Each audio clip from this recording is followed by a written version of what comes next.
한층 날카롭다, 한결 정확하다, 한편 세심하다. 밖에서 보는 내밀한 분석, 정치적 원의 시점. 오늘의 정치권 상황 원회에서 더 정확하게 분석해 드립니다. 이현주 전 국민의힘 의원, 어서 오세요.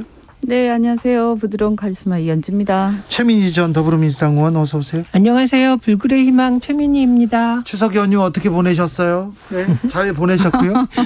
네. 추석 연휴 때 사람들 만나잖아요. 무슨 얘기를 제일 많이 하던가요?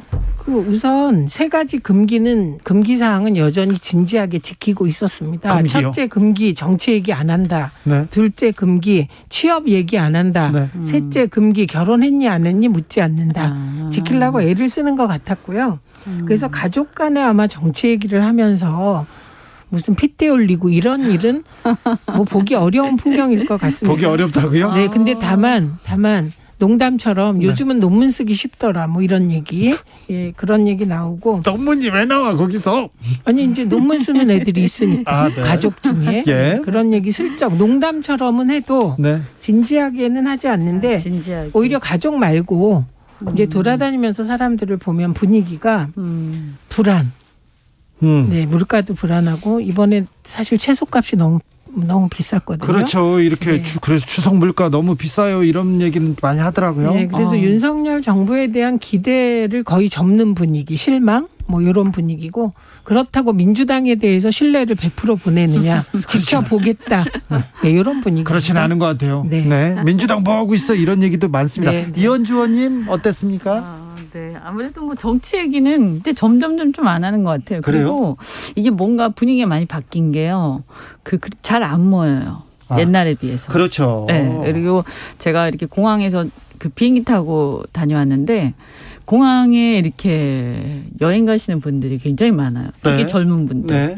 그러니까 이제 뭐 옛날만큼 이렇게 막 모이는 게 적고, 그다음에 재래시장보다 아무래도 마트나 이런 데 훨씬 더 쏠림 현상이 있다. 네. 그래서 이제 사람들 주로 환율 얘기 많이 하셨고요. 이제 경제 활동하시는 분들은 환율이라든가 뭐 국제 지금 이제 경기라든가 이런 얘기 많이 하셨는데, 아무래도 이제 뭐 정치 얘기는 서로 잘 안 하는, 왜냐하면 이게 결론이 안 나는 얘기 같은 느낌이 있어가지고 서로 눈치 보면서 근데 저희 가족 같은 경우는 이제 제가 있는데도 얘기를 잘 안 하시더라고요. 아, 그래요?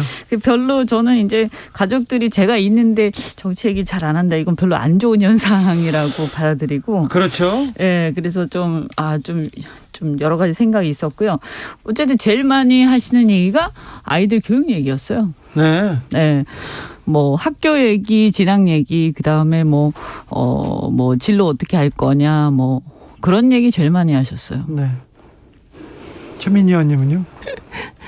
저는 뭐 제가 엄마와 같이 살아서 이제 친척들이 왔다 가고 하는데 말씀드렸듯이 사실은 제 앞에서 정치 얘기는 극도로 그래요? 꺼린다. 역시 네. 마찬가지고요. 그리고 민주당에 대해서는 지켜보겠다, 예, 이런 태도고, 그리고 그나마 대표가 바뀌어서 네. 예, 좀 추진력 있는 대표니까 지켜보겠다. 알겠습니다. 뭐 이런 정도였습니다. 그래요. 저한테도 좀 꺼려주셨으면 좋겠는데, 저는 화장실에 가잖아요. 그럼 옆에 죄송합니다만 화장실에 서 있는데 옆에서 그렇게 또 논쟁을 하시려고 해요. 아, 화장실에서요? 네. 화장실 정치 토크? 아우, 화장실에서 참. 아니 오. 어쩌면 그게 근데 직접 정치에 이렇게 인발부 안 돼 있기 때문에 그럴 수도 있죠. 그런가 봐요. 아무튼 남자분들 좀 자제해 주세요. 네. 자, 추석 연휴에 윤석열 대통령 민생 행보 나섰습니다. 급식 봉사했고요. 시장 방문하고 군 장병과 함께 이렇게 군 장병들을 격려하기도 했는데 어떻게 보셨어요? 굉장히 노력하시는구나 이런 생각 들고요. 근데 이제 이렇게 노력하는 거에 비해서는 이게 효과가 많지는 않을 거거든요. 뭐 약간은 네. 있겠죠. 근데 왜냐하면 이제 사실은 본질적인 부분이 첫째 인사하고 두 번째는 이제 당내 문제. 근데 당내 문제 중에서도 이제 사실은 사람의 문제거든요. 그래서 이게 지금 이렇게 뭐 단기간에 이렇게 막 어떤 노력을 통해서 갑자기 올라가는 그런 게 아니기 때문에 조금 짠하기도 하고 그래요. 네, 그렇습니까? 네. 우선 평범한 행보죠. 이건 뭐 그전에도 많이 보아왔던 행보인데 이렇게 평범한 거를 노력한다고 평가해야 되는 이 상황이 좀 아이러니하긴 합니다. 근데 어쨌든 뭐 평범한 행보를 했다는 건 그래도 뭐 긍정적으로 좀, 평가를 해줘야 되는 평가해주세요. 거고. 예, 그런데 한 가지 앞으로 후속 작업이 필요할 것 같아요. 특히 국방부 쪽에서 좀 챙겨야 될 것 같은데 이제 장병들 찾아가서 격려하면서 여러분들이 있어서 든든하다 뭐 이런 요지의 말씀도 하셨는데 이번 국방 예산에 보면 장병 복지 예산이 많이 깎였습니다. 여기 한 통계를 보니까 9천억 이상 깎였던데 그 안에 뭐 전투화라든지 축구화, 겨울 내복 등등이 들어있더군요. 그래서 이런 장병 복지 예산 중에 지나치게 깎인 게 있으면 이런 걸 좀 다시 국회 논의 과정에서 살리려는 국민의힘 노력이 뒷받침될 때 진정성이 느껴지지 않을까 합니다. 민주당 이재명 대표는 고향 안동에 다녀왔더라고요. 어떻게 보셨습니까?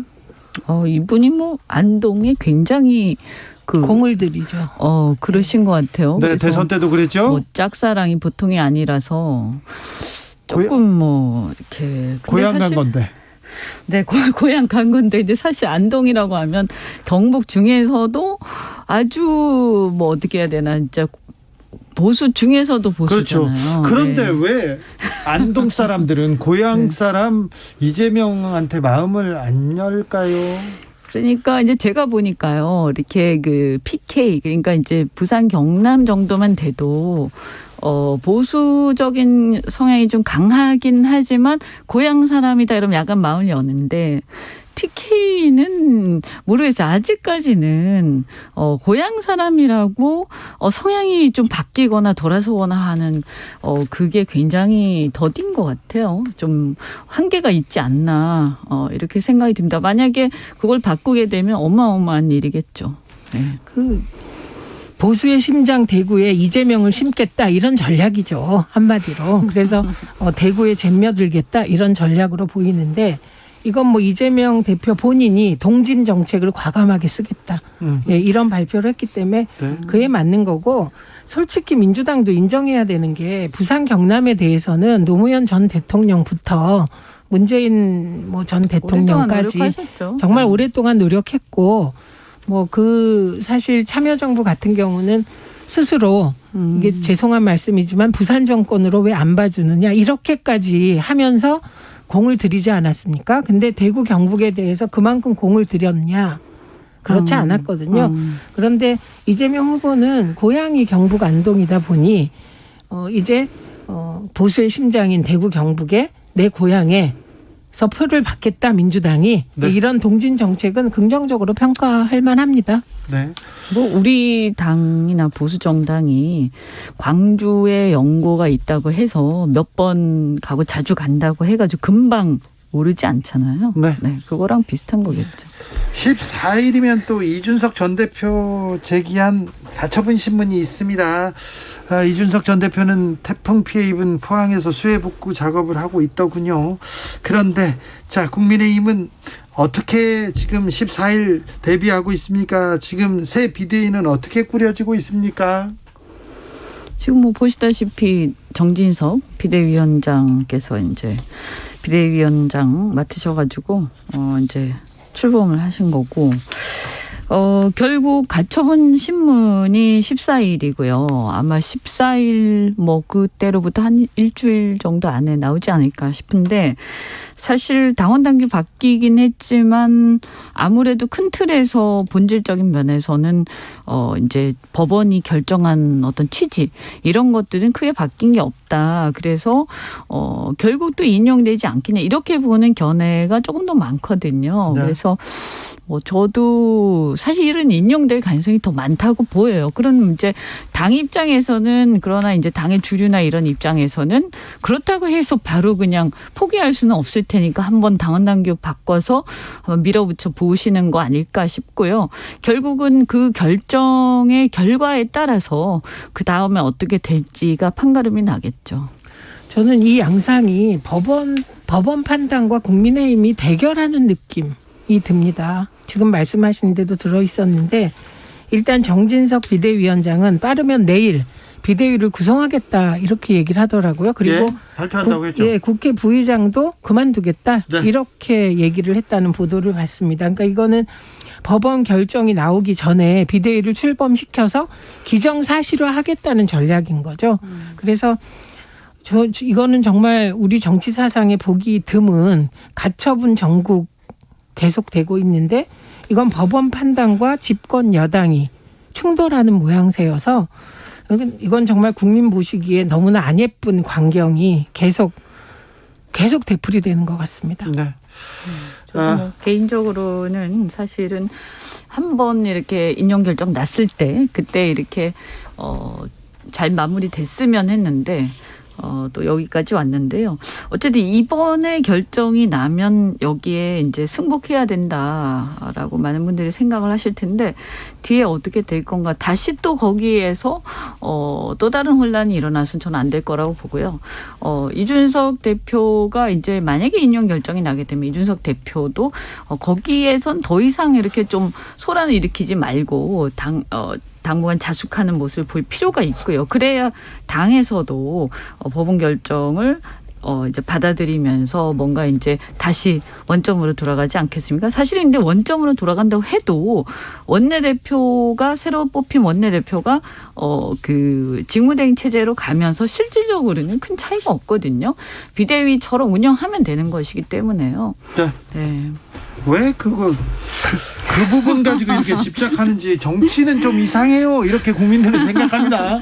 왜 그 자리가 중요한지 왜 비대위로 꼭 가야 돼요? 막 그게 이제 기싸움이 개입돼서 그래요. 네. 기싸움. 예. 아니 그거 중요한 걸로 기싸움을 하고 중요한 걸로 싸워야지 이게 싸울 일인가 이런 생각을 좀 해봅니다. 그러니까 사실 많은 분들이 그 얘기를 했었죠. 근데 다만 이제 이런 건 있었을 것 같아요. 이제 전당대회를 이제 비대위로 가야 좀 빨리 할 수 있다 이런 생각을 처음에 했던 것 같고, 근데 일이 이렇게 되고 나니까 사실은 이렇게 가나 저렇게 가나 전당대회를 바로 즉각하기는 어려워졌죠. 예, 알겠습니다. 이런 기사가 있더라고요. 추석 이렇게 민심 봤더니 검색 이렇게 찾아봤더니 김건희 여사의 검색량이 월등히 높더라.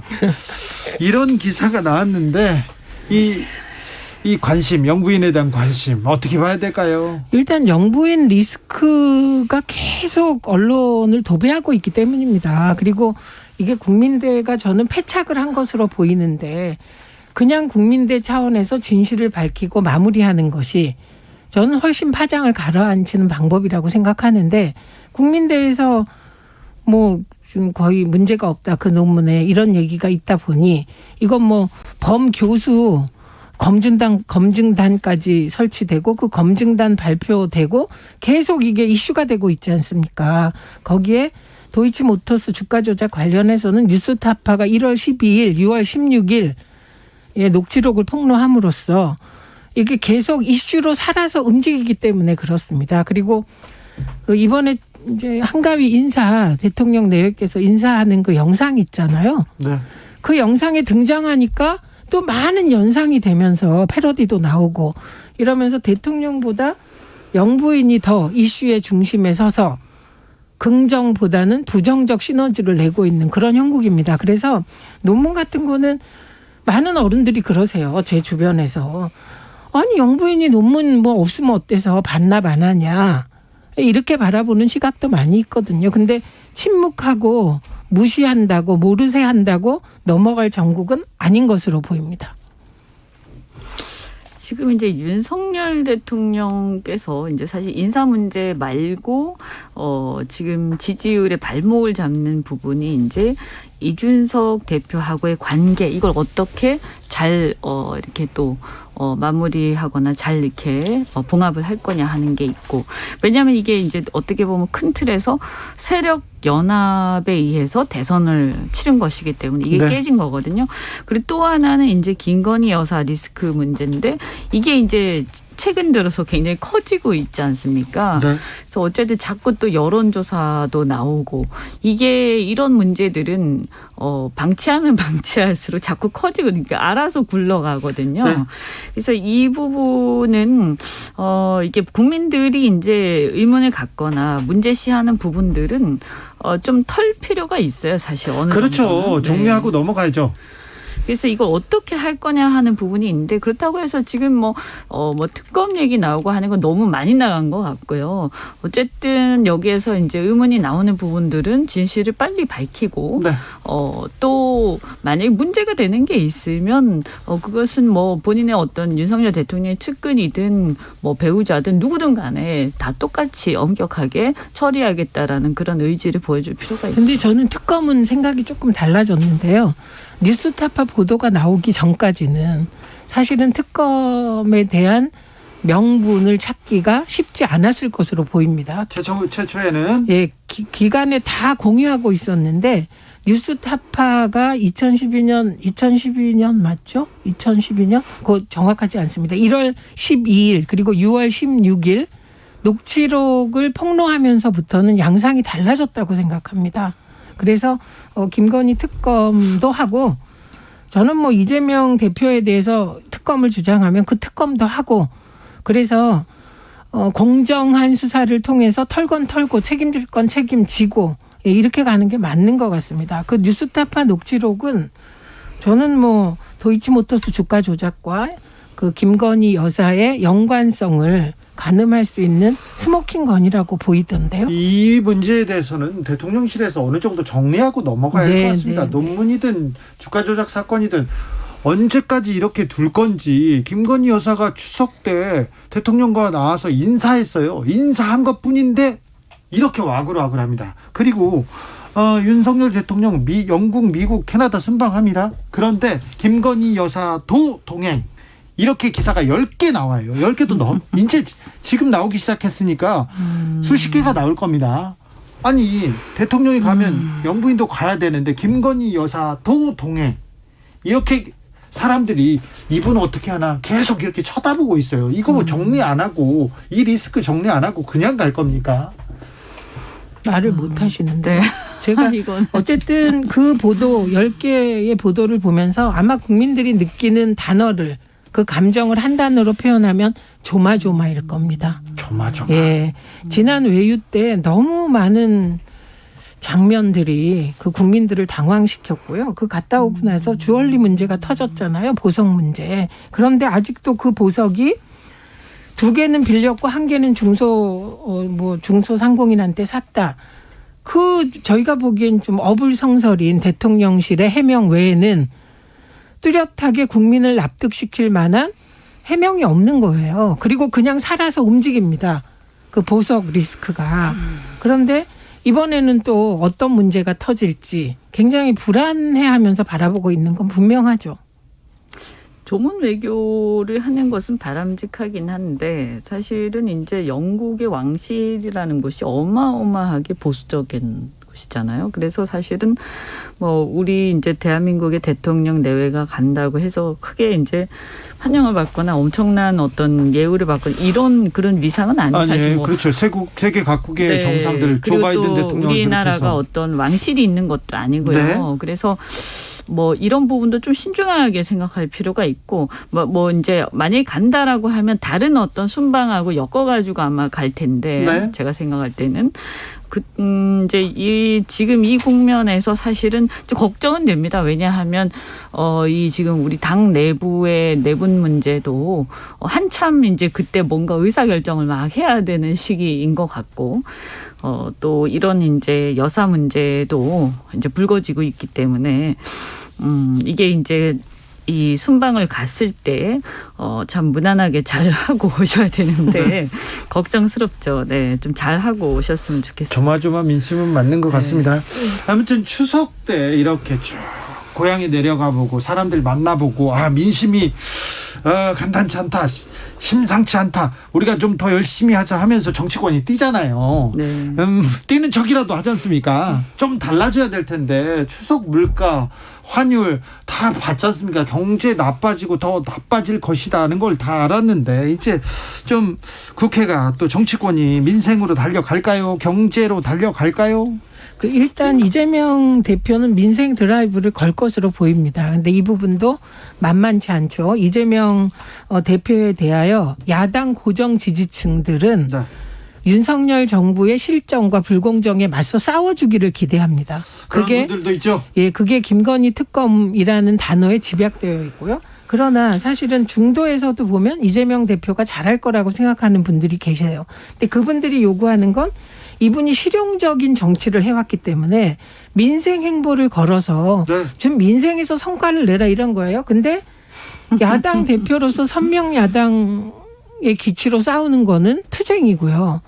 민생, 실용적 민생 성과를 내는 건 협치잖아요.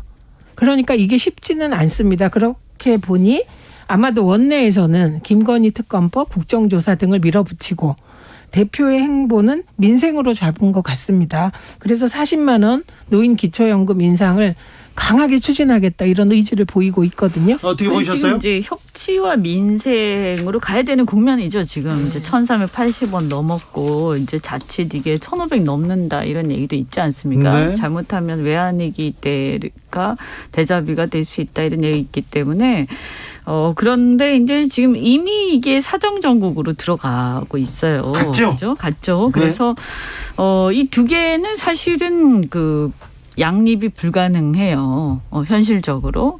그렇다면 제가 봤을 때는 사정정국을 빨리 종결을 시켜야 된다. 그렇죠. 생각을 합니다. 네. 그래서 뭐 여러 가지 어려움이 있겠지만 수사하는 부분들은 빨리빨리 결론을 내리고 이거 너무 질질 끌면 안 된다는 생각이 들고요. 올해 안에 결론 내리고 내년에는 협치와 민생으로 가야 되지 않느냐. 어쨌든 이 부분에 대해서도 검찰의 아주 빠른 어떤 협조 네. 이런 것들이 굉장히 필요하다는 생각이 들어요. 저 동의하는데 협조할 것 같지 않습니다. 그렇죠. 그리고 사정 드라이브는 저는 정부 집권 여당의 총선 전략이라고 생각합니다. 총선 전략이요? 그럼 네, 그때까지 계속된다고요? 그러니까 어떤 방식으로든 네. 저는 이게 범위도 넓혀지면 넓혀졌지 좁혀질 것 같지 않고 이 넓혀진다는 의미는 여야를 넘은 사정. 네. 예, 그런 식으로 넓혀지지 민주당 일부에게만 국한돼서 진행될 것 같지 않습니다. 오히려 더 넓어진다. 예, 이거는 당연히 보시면 네.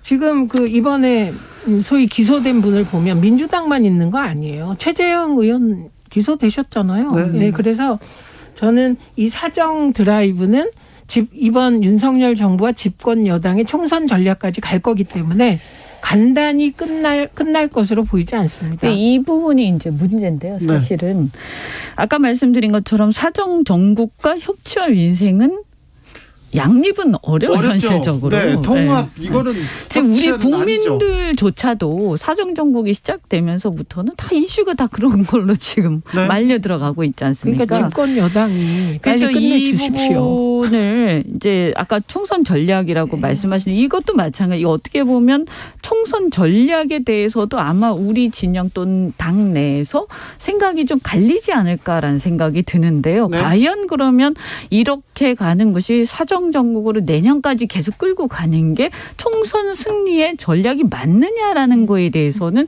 정말 신중하게 생각해야 돼요. 네. 왜냐하면 내년에 잘못하면 외환위기가 올 가능성도 있고 물론 뭐 가능성이라고 제가 이렇게 말씀드리긴 그렇지만 어쨌든 이런 위험성이랑 우려도 있고 여러 가지 엄청난 여러 가지 대내적 리스크가 있거든요. 근데 이 상황에서 지금 우리가 검찰의 정치가 끌려가는 상황이 지금 되고 있는 거예요. 당이 끌려가는 모습. 그렇죠. 그래서 이 부분에 있어서는 아마 제가 볼 때는 결국은 아마 우리 당이 만약에 내년에 전당대회를 하게 되면 이런 총선 전략의 아젠다가 사정정국을 끌고 가서 민주당하고의 대치 국면으로 해서 우리가 이길 수 있을 것이냐 아니면 다른 이슈 또는 민생 그리고 우리가 새로운 어떤 보수의 혁신 과제를 꺼냄으로써 우리가 이길 수 있을 것이냐 그래서 이거에 대한 아마 제가 볼 때 경쟁이 있을 거라고 생각이 됩니다. 김상미님, 사정 전국보다 민생 집중해줬으면 해요. 국민들 바람은 이런데 이미 사정 전국으로 들어갔습니다. 과연 빨리 사정 전국 끝낼 수 있을지. 최민희, 이현주 두 분 감사합니다. 고맙습니다. 고맙습니다.